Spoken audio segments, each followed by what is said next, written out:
Danės upės pakrantė ties botanikos sodu. Tai istorinis ir kultūrinis sluoksnis. Čia veikia Tauralaukio dvaras, netoliese įkurtas prūsų kapinynas. Taip pat tai vieta, kurioje reguliariai lankydavosi karališkoji šeima.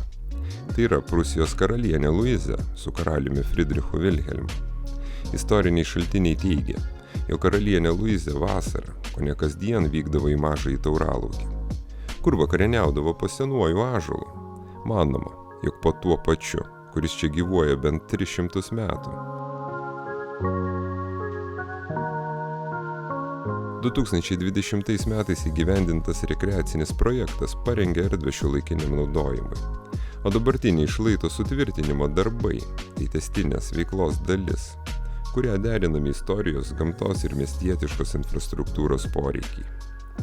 Su tokia intencija šių metų kovo mėnesį Klaipėdos savivaldybė paskelbė, kad pradedami darbai Danės upės šlaite ties botanikos sodu, įrengiama apsauginė įlaida ir formuojama atraminė sienutė iš plieninių polių.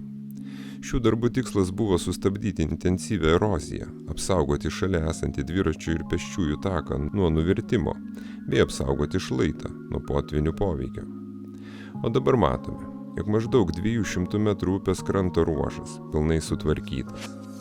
Šių darbų vertė siekia 585 000 eurų. Ir tai toli gražu ne vienintelis intensyviai naudojamos infrastruktūros gerinimo projektas.